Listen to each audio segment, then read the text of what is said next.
Hi everyone. So finally आज GS2 का paper भी आपका कंप्लीट हो चुका है। We are here to make a quick review कि पेपर कैसा था, क्वेश्चंस का नेचर कैसा था, और 72nd BPSC के लिए जो भी प्रिपेयर कर रहे हैं उनको अब किस डायरेक्शन में सोचना चाहिए या प्रिपेयर करना चाहिए। तो ओवरऑल पेपर जो मैंने देखा, इसमें कुछ कुछ रिपीटेड थीम्स थे, जैसे पॉलिटी में कुछ कुछ रिपीटेड थीम्स थे। इंडिजिनाइजेशन ऑफ टेक्नोलॉजी की बात की थी, सवाल का डिमांड था, है ना। It was very very lengthy. Science के क्वेश्चंस में आप देखोगे बहुत बहुत लेंदी लेंदी क्वेश्चंस पूछे गए। तो again it is on the tougher size, one of the toughest paper. Last year के कंपैरिजन में देखे, लास्ट ईयर का फिर भी आसान था, एटलीस्ट टॉपिक्स आपको समझ में आ रहा था। बट यहाँ और भी डिफिकल्टी लेवल बढ़ गया है GS2 का। तो like we will discuss first of all the polity section. Polity section में एक एक करके आपको बताता जाऊंगा कि क्या ये PYQ के थीम से था या क्या ये फ्रेश क्वेश्चन। तो यहाँ पर पहला क्वेश्चन अगर हम देखें तो briefly describe the main features and significance of 42nd CAA 1976। तो अगेन ये आप प्री में पढ़ते हैं, सबको पता है, मिनी कॉन्स्टिट्यूशन, उसके फीचर्स बताने थे। तो ये डेफिनेटली सबने लिखा होगा और अच्छे से लिखा होगा, नो इश्यूज इन दिस। अब ये क्वेश्चन जो है, इसमें लैंग्वेज में इशू है ना। लैंग्वेज में तो इशू है ही है, बट अदरवाइज अगर आप ये क्वेश्चन देखोगे तो ये PYQ का भी थीम है ना। There has been conflicting debate about supremacy between parliament and judiciary in the light of debate explain your views। यहां पर एक्चुअली फुल स्टॉप आना चाहिए था, ये ऐसे आना चाहिए, in the light of debate explain your views. तो अगेन ये मेन डिबेट है बिटवीन पार्लियामेंट का जो पावर है, अमेंडिंग पावर, और जुडिशियल रिव्यू का जो पावर है उसके बीच में। तो अगेन ये भी बहुत फंडामेंटल कॉन्सेप्ट से पिक किया गया सवाल है। और अगर आप PYQ पे देखोगे तो you will get this kind of theme in BPSC का PYQ ऑफ GS2। So again decent question attempt किया जा सकता था जिनकी कंसेप्चुअल क्लैरिटी अच्छी है।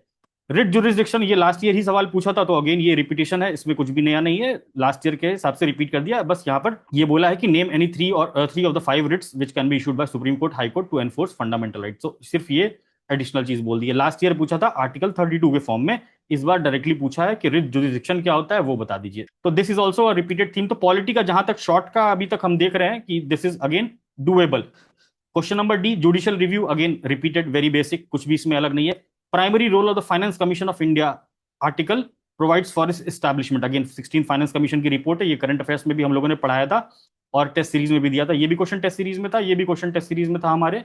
तो again this is also easy question. तो पॉलिटी जो है शॉर्ट, जैसे लास्ट ईयर अगर आप देखोगे polity was little bit difficult, but this year short answers are easy, है ना। इजी और रिपीटेड और बेसिक थीम्स है जो आप कर सकते हो। अगेन अब ये जो सवाल है, this is difficult if you want to write it 6 to 7 pages. 6-7 page लिखने में डिफिकल्टी होगी, but still, is there any meeting point between cultural nationalism and constitutional nationalism? Explain some basic features of cultural understanding under the Indian Constitution। So again fundamental right की बात करनी थी, DPSP की बात करनी थी, रीजनेबल रिस्ट्रिक्शंस की बात कर सकते थे, है ना, स्पेशल कैटेगरी स्टेटस की बात कर सकते थे। सब कल्चरल अंडरस्टैंडिंग को आपको सिक्स शेड्यूल, फिफ्थ, है ना, सिक्स शेड्यूल, फिफ्थ शेड्यूल की बात कर सकते थे। तो there are lot of things which can be talked about. तो ये भी डुएबल क्वेश्चन था, बट फ्रेशनेस है ना, अगर आप क्वेश्चन की नेचर में देखोगे तो फ्रेशनेस है।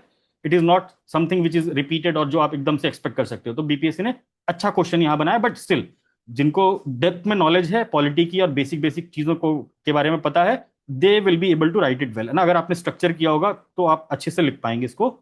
एंड इसके और में था constitutional morality. Again this is also very very prominent theme जो चल रहा था। This can also be called as a medium type question because almost सबने इसको प्रिपेयर कर ही रखा था। तो यहाँ पर पॉलिटी अगर हम देख रहे हैं तो आपका क्वेश्चन थोड़ा सा इजी लग रहा है ना, डुएबल लग रहा है, लास्ट ईयर के कंपैरिजन में डुएबल लग रहा है। अगर यहाँ पर ये पूरा का पूरा क्वेश्चन PYQ की थीम्स है ना, पार्लियामेंट का amending power, parliament's power to amend the constitution is limited and it can not be enlarged into absolute power, है ना।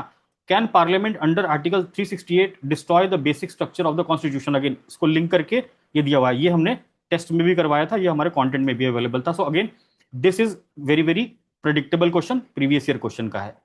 Critically analyze the impact of India's multi-party system on the stability and functions of its federal structure. To what extent have coalition government strengthened or weakened the cooperative federalism, cooperative dimensions of Indian federalism? Explain. तो again PYQ का theme है तीनों चीज को, multi party system को भी federal structure के साथ लिंक करके, कोलिशन गवर्नमेंट को भी लिंक करके, and then they have asked this particular question. तो again very very good question और PYQ थीम से। तो अगर आपने PYQ थीम को अच्छे से प्रिपेयर कर रखा है तो आई गेस पॉलिटी में किसी को डिफिकल्टी नहीं आई होगी, है ना, अगर ढंग से पॉलिटी का PYQ थीम सारा प्रिपेयर कर रखा है और फंडामेंटल क्लैरिटी जो आप लोग प्रीलिम्स के समय में करते हैं, that would have been helpful in solving these question, that would have been helpful in writing these question. तो again polity normal.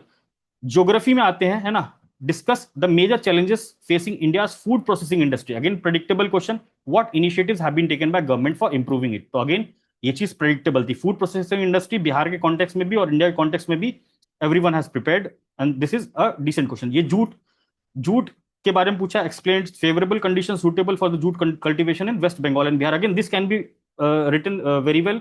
Describe the role of natural resource management, inclusive development and e-technology for achieving the goal of आत्मनिर्भर Bharat and विकसित Bharat. Again DSO के paper में भी पूछा गया था आत्मनिर्भर भारत बारे में।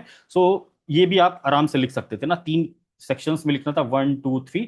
और इसमें ई टेक्नोलॉजी में तो खैर आपके पास बहुत सारा कंटेंट होता है, एग्रीकल्चर में लिखने के लिए होता है ना, सोशल सिक्योरिटी में लिखने के लिए होता है ना, डायरेक्टली बड़ा गोल बता रहा है आत्मनिर्भर भारत विकसित भारत के लिए। तो ई टेक्नोलॉजी में आपको जो भी पता था, हेल्थ में, एजुकेशन में, एग्रीकल्चर में, आप सब चीज लिख सकते थे।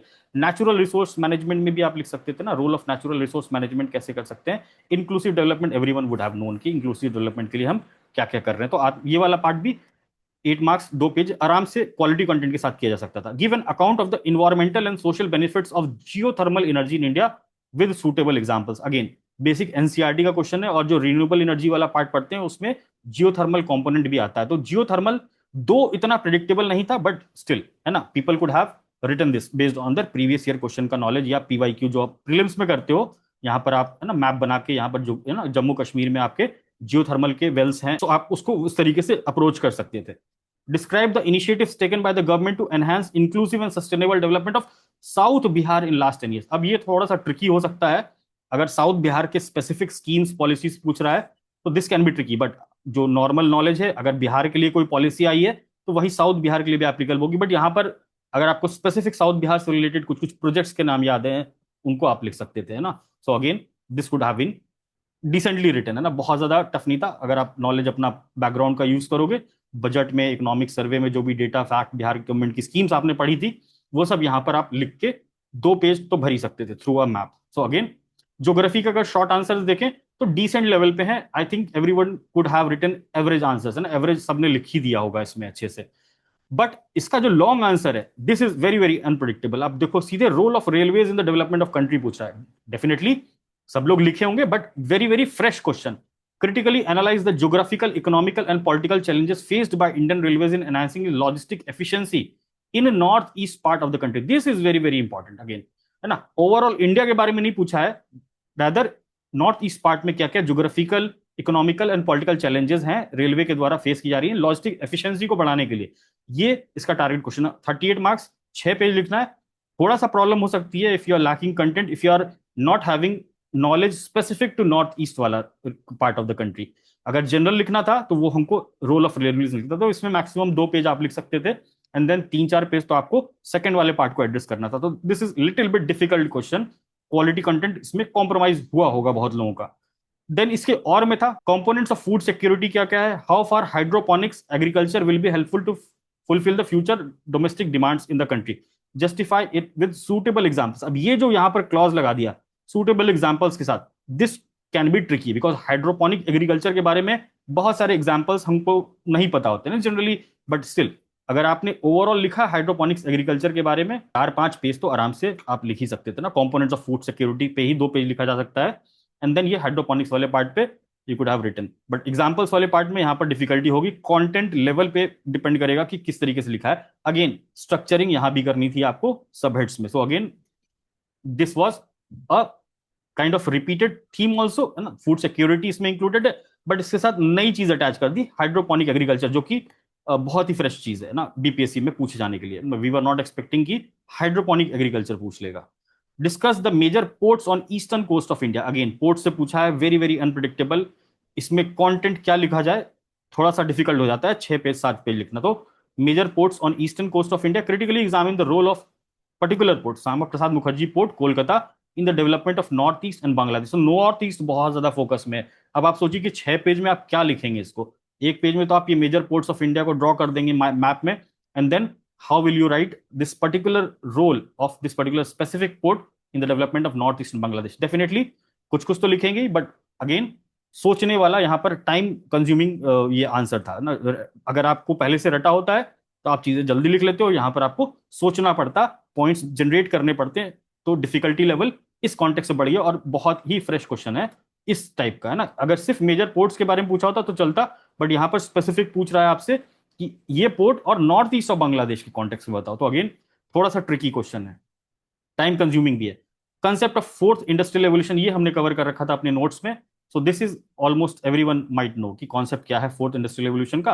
एनालाइज करिए biggest benefit risk of adopting 4.0 technology. 4.0 technology हमने अपने नोट्स में बहुत अच्छे से कवर कर रखा था। तो दिस इज अगेन यहां पर क्यों पूछा है ज्योग्राफी और इकोनॉमी वाले सेक्शन में, this is to think. Will move forward, है ना। सेक्शन 3 देखते हैं।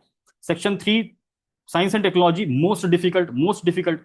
What role has the philosophy of Jai Anusandhan Jai Anuprayog place in the process of technological indigenisation. तो ये तो थीम हमको पता है, पीवाईक्यू का थीम है ना, indigenisation of technology, indigenisation of defence technology. अभी नीचे एक और सवाल है टेक्नोलॉजी इंडिजिनाइजेशन से related.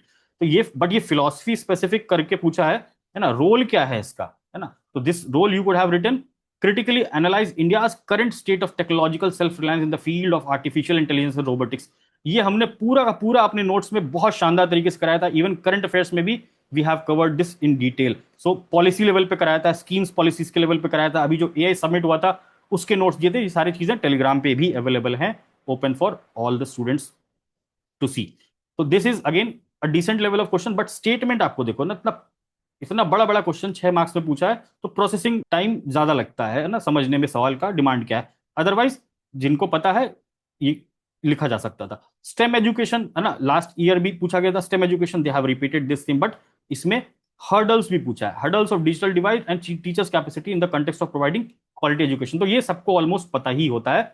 This is also doable question, मतलब इसमें भी ज्यादा दिमाग लगाने की जरूरत है। Explain how the integration of nanotech with environmental monitoring system can be meaningful to address pollution and degradation of India's industrial belt. Support your answer with examples and emerging innovation। ये हमने अपने नैनो टेक्नोलॉजी वाला जो notes दिया था उसके application part में specific to environmental challenges भी करवाया था। सो again this can be done. अगर आपने पहले से नैनो टेक्नोलॉजी का जो एप्लीकेशन वाला पार्ट है, बहुत सारी चीजों में एप्लीकेशन है, एग्रीकल्चर में है, हेल्थ में है, इन्वायरमेंट में है। अगर आपने इसके 10-10 पॉइंट्स पहले से प्रिपेयर कर लिए थे तो you could have written this answer very nicely with examples, जो हमने अपने नोट्स में कवर भी करवाया था। How has the use of remote sensing satellites in disaster management refined the purpose of disaster risk reduction? Explain the role of India's Netra project with suitable examples. तो पहला part तो ठीक है ना। अगर नेत्रा वाला पार्ट नहीं पता है तो डेफिनेटली थोड़ा सा ये डिफिकल्ट बन जाता है। अदरवाइज ये remote sensing satellites in disaster management आप लोग सब लिख सकते हैं ना, बेसिक बेसिक सी बातें लिखनी है, यू कुड हैव रिटन, है ना, कि डिजास्टर के रिस्क को कैसे रिड्यूस कर रहा है, दैट्स इट, है ना। We are trying to through remote sensing satellites we are trying to prevent the disaster. Disaster को प्रिवेंट करने की कोशिश कर रहे हैं, तो डिजास्टर रिस्क को रिड्यूस कर रहे हैं। तो सिंपल सा ये प्रिंसिपल का मतलब है। You could have written multiple examples, है ना। The high-end indigenization of space, indigenization of space, IT defense is believed to be the base of India's long-term strategic autonomy। Again, defence indigenisation बहुत ज्यादा focus में है government के द्वारा, तो space में भी हम करना चाह रहे हैं, है ना। भारतीय अंतरिक्ष स्टेशन, है ना, तो it's an example of space indigenisation. Gaganyaan mission, Mangalyaan mission, जो भी आपकी जितने भी स्पेस के टेक्नोलॉजीज हैं जो इसरो कर रहा है, सब चीज स्पेस में इंडिजिनाइजेशन की बात कर रहे हैं। इवन द ड्रोन्स बना रहे हैं डिफेंस में, है ना।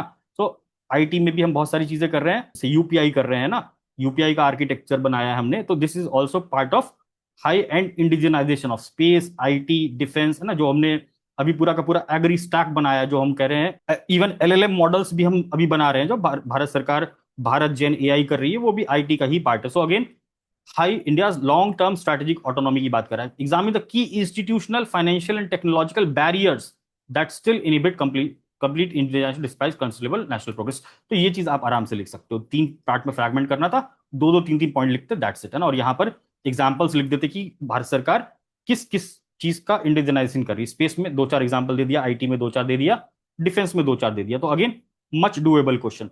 How does social networking site acts as force multiplier in the challenges to internal security posed through communication network? Again, very very predictable question। ये भी चीज हमने करा रखी है, बहुत सारे हमने टेक्नोलॉजी के नोट्स दे रखे थे, उसमें ये चीज कवर करवाई थी। सोशल मीडिया कैसे फोर्स मल्टीप्लायर की तरह एक्ट करता है, कम्युनिकेशन को कैसे इन्फ्लुएंस करता है, specially internal security. Analyze the judicial and technical implications of this internal security versus civil liberty dilemma। Social networking sites recently आपने गवर्नमेंट का देखा होगा, बहुत सारे यूट्यूब के चैनल्स, इंस्टाग्राम हैंडल्स को सरकार, ट्विटर हैंडल्स, है ना, सरकार बैन करवा देती है या डिलीट करवा देती है। तो उस केस के लिए ये पूछ रहा था कि इंटरनल सिक्योरिटी में कैसे कैसे चैलेंजेस हो सकते हैं थ्रू कम्युनिकेशन नेटवर्क्स, है ना। So this is again a decent question, मतलब आप लोग सबको पता ही है, मतलब this can be written easily. In the perspective of the basics of cyber security, the need for digital sovereignty and effectiveness of the PMLA suggest component for a future comprehensive internal security strategy, again this can also be written, थोड़ा सा difficult है, PMLA generally नहीं पढ़ते हैं इसमें, but still cyber security context में लिखना था, you could have written something something ना। डिजिटल सोवरेंटी की बात कर रहा है, तो digital sovereignty again DPDP act की जो पढ़ाया था हम लोगों ने, उससे ये रिलेट करके आप लिख सकते थे। अदरवाइज थोड़ा सा डिफिकल्ट क्वेश्चन है ये, इंटरनल सिक्योरिटी दो दो क्वेश्चन पूछ लिया है बीपीएससी ने। New space India policy has open the flood gates for the private sector, this is very very important theme. ये पूरा का पूरा प्राइवेटाइजेशन ऑफ स्पेस का नोट्स दे रखा था, इवन ये पॉलिसी के कंपोनेंट्स भी कवर कर रखे थे हमने अपने नोट्स में, तो ये चीज लिखी जा सकती थी। ये जो कॉन्टेक्स्ट है at least this has been covered in this transition merely, is this transition merely about technological development or has it qualitatively transformed India's capability for national security disaster response? तो ये बोल रहा है कि सिर्फ ये एक ट्रांजिशन है ना टेक्नोलॉजिकल डेवलपमेंट का, कि ये क्वालिटेटिवली ट्रांसफॉर्म कर रहा है इंडिया की नेशनल सिक्योरिटी की कैपेबिलिटी, डिजास्टर रिस्पॉन्स की कैपेबिलिटी, बॉर्डर मैनेजमेंट की। तो इन तीनों स्पेस में है ना, नेशनल सिक्योरिटी के में, डिजास्टर रिस्पॉन्स में, बॉर्डर सिक्योरिटी में, प्राइवेट सेक्टर का क्या क्या अभी तक रोल रहा है ना, क्या क्या चीज उन्होंने किया है, यहां पर वो चीज बताना था थ्रू एग्जाम्पल, कि आप क्या समझ रहे हैं कि ये सिर्फ ऐसा ही ट्रांजिशन है कि भाई कुछ चीज इधरों कर रही थी तो अब इसको दे दिया, या कोई क्वालिटेटिवली ट्रांसफॉर्मेशन हुआ है सिक्योरिटी केस में। जैसे हम ड्रोन्स की बात कर सकते थे, जैसे हम डिजास्टर रिस्पॉन्स में बात कर सकते हैं, बॉर्डर मैनेजमेंट में भी कई सारी चीजें बनाई जा रही हैं by the private sector. In this context of drone swarm technology, security of satellites based communication and the strategic significance of GSLV program propose the essential pillars for comprehensive security development innovation strategy for India's space and allied technology। और very very complex question, मतलब आप अगर इसको छोड़ के आ जाओ तो ज्यादा ही अच्छा है, otherwise very very complicated question, समझने में ही टाइम लग जा रहा है इस सवाल को। So again very difficult question, but still you can solve, और बेसिक फंडामेंटल्स होगा तो आप 6 पेज लिख सकते हो उस पर। सो this was all about the overall review of today's paper। so according to me paper was difficult है ना, मीडियम से डिफिकल्ट लेवल पे है।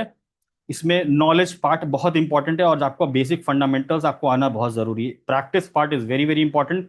आंसर राइटिंग, इस तरीके के सवाल के जो यूनिक सवाल हैं और जो दिमाग लगाने वाले सवाल हैं, अगर आपने इस तरीके का प्रैक्टिस किया है अच्छा खासा ना, so you would have done very good. And overall अगर इसको 70th बीपीएससी से कंपेयर किया जाए ना, 70th बीपीएससी का भी मेंस का पेपर थोड़ा सा टफर साइड में था, but this is also slightly on that same side. But freshness जो है, जो पेपर में एक फ्रेशनेस होनी चाहिए हर साल का, वो फ्रेशनेस इसमें है। बट स्टिल बेसिक फंडामेंटल है ना, जो आपका ज्योग्राफी में दिख रहा है, जो आपका पॉलिटी में कुछ क्वेश्चंस में दिख रहा है, ये बहुत स्ट्रांग होना चाहिए। एनसीईआरटी वाला part, I think geography is very very important. And similarly science and tech में जो भी इंपॉर्टेंट डेवलपमेंट्स चल रहे हैं उनको पर्सपेक्टिव में समझना है ना, सिर्फ नोट्स नहीं रट लेना है कि चंद्रयान का ये 4 मिशन है, 4 कंपोनेंट है, रादर उसका ब्रॉडर पर्सपेक्टिव समझना है, then you will be on the safer side for the next attempt. So this was all for today's analysis. आज के बाद कल आपका ऑप्शनल का पेपर है। लास्ट ईयर कई सारे ऐसे स्टूडेंट्स थे जो जिनका GS1 GS2 ऐसे बहुत अच्छा हुआ था और ऑप्शनल में वो शायद फेल कर गए थे। So please don't do this, है ना, अभी डिस्कशन का समय नहीं है। आप कल आराम से पेपर दे के आ जाएं, then we will have lot of discussion and we will make a video also कि हमारा परफॉर्मेंस कैसा रहा, साथ में कट ऑफ का क्या एनालिसिस है। We will try to bring everything by taking some time, थोड़ा टाइम लेंगे, and then we will talk to our students also, उनका परफॉर्मेंस कैसा रहा, बाकी लोगों का कैसा रहा। आप लोग भी कमेंट करके फीडबैक बताइएगा कि कैसा रहा ओवरऑल आपका performance. And we will have again session, again a video on 2nd और 3rd of May। So अभी tomorrow we will be there in Patna, so if you are interested in coming, if you want to meet us, please come to Patna। we have posted the details in our telegram channel, आप वहां से जाके देख सकते हैं, NIT घाट 5 बजे शाम में। so thank you everyone, all the best। कल अब भी अच्छे से पेपर दे के आएंगे ऑप्शनल वाला, and then will meet again. This was all, thank you everyone.